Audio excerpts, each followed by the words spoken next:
नमस्कार, हर हर महादेव, राधे राधे, जय श्री राम, सत श्री अकाल। केम छो?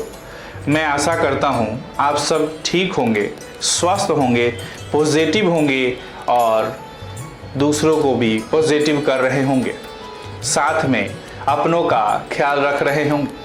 आज हम बात करने जा रहे हैं कि अक्सर मुझे फ़ोन कॉल करके पूछा जाता है कि हमें प्रदोष व्रत क्यों करना चाहिए और उसे करने की विधि क्या है, उसमें क्या क्या हमें खाना चाहिए, क्या क्या परहेज करना चाहिए, किस प्रकार से मुझे करना चाहिए।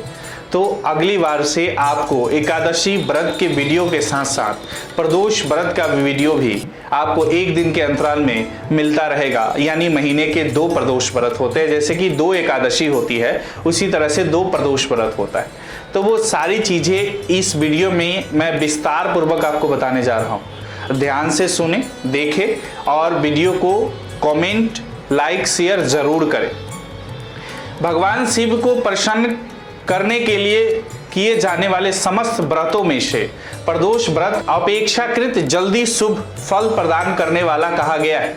यह व्रत हिंदू धर्म के सबसे बड़े और महत्वपूर्ण व्रतों में से एक है।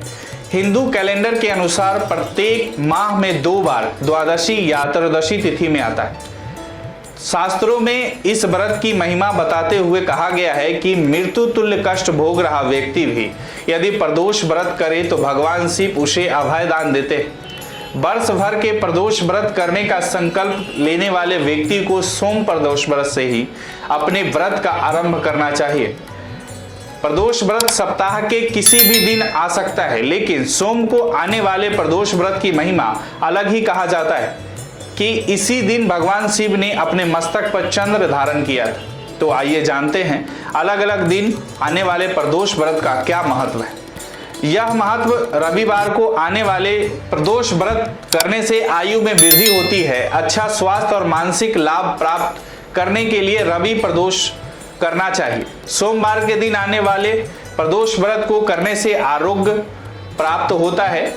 लंबे समय से चल रहे रोग भी सोम प्रदोष व्रत के प्रभाव से समाप्त हो जाते हैं। साथ ही समस्त सुखों की प्राप्ति होती है।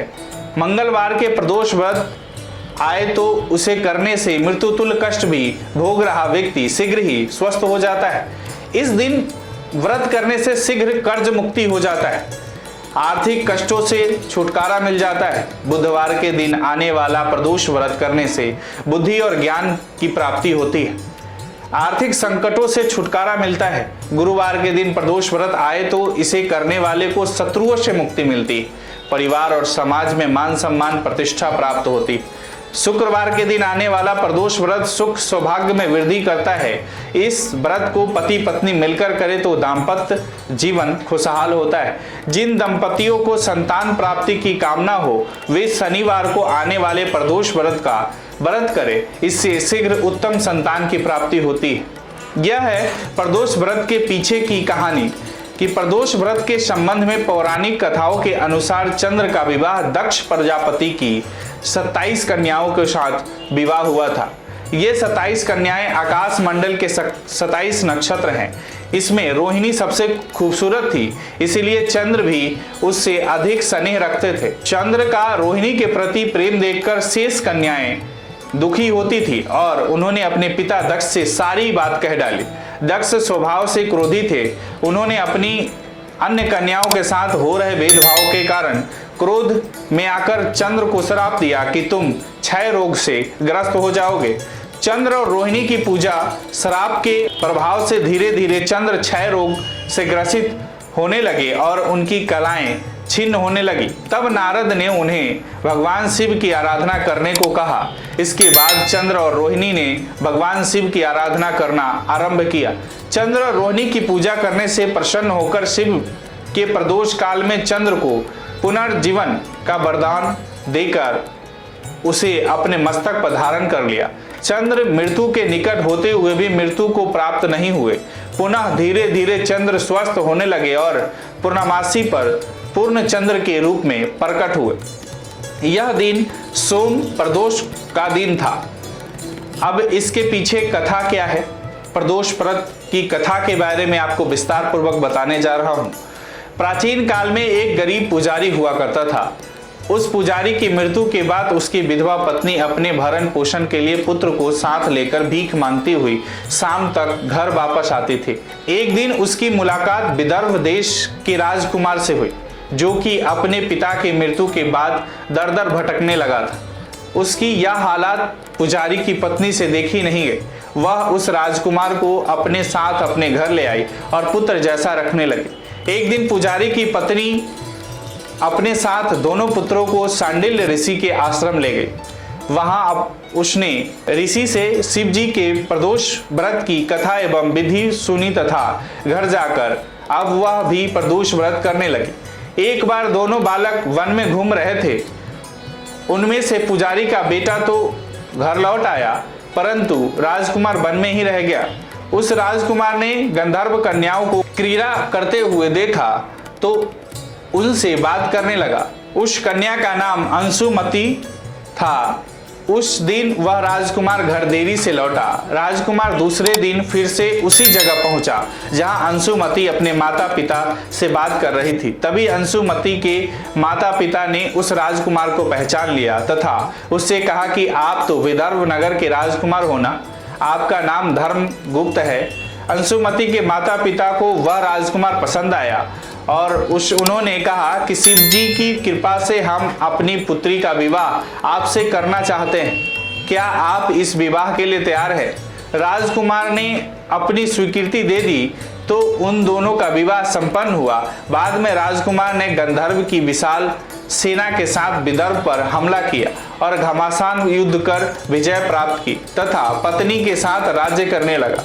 वहां उस महल में वह पुजारी की पत्नी और पुत्र को आदर के साथ ले आया था तथा साथ रखने लगा। पुजारी की पत्नी तथा पुत्र के सभी दुख दरिद्रता दूर हो गई और वे सुख से अपना जीवन व्यतीत करने लगे। एक दिन अंशुमति ने राजकुमार से इन सभी बातों के पीछे का कारण और रहस्य पूछा।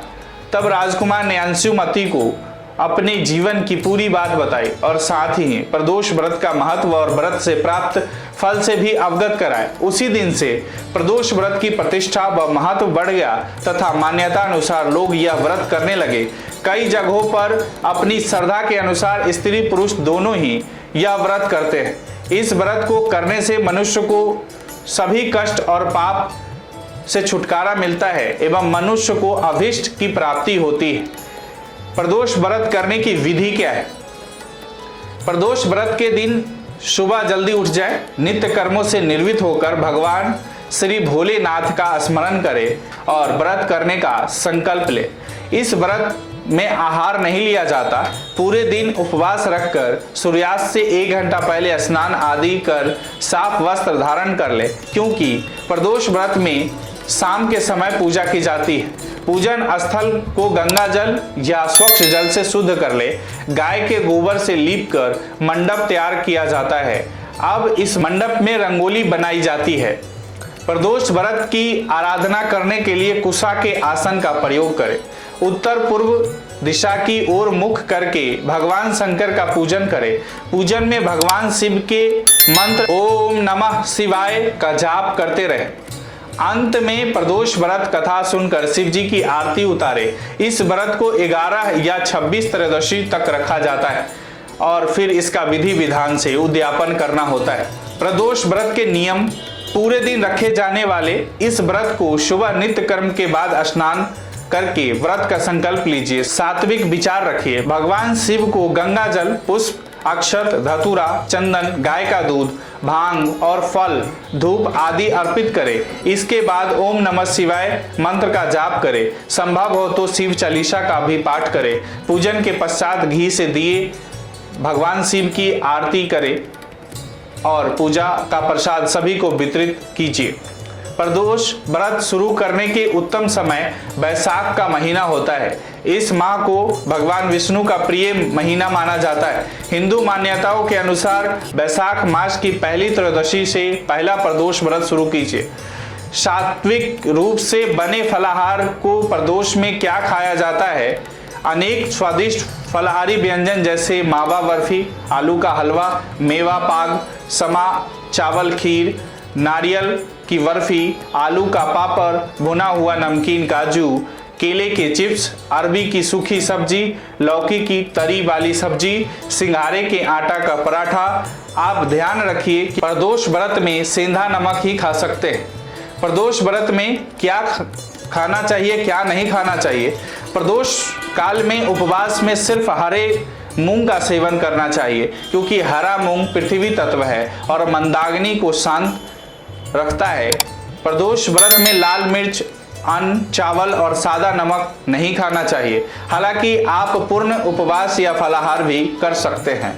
अगर आपको यह वीडियो अच्छी लगी हो तो इसे फेसबुक और यूट्यूब पर जरूर शेयर करें और इसी तरह के अन्य वीडियो के लिए जुड़े रहें आपकी अपनी गणपति ज्योतिष संस्थान के साथ।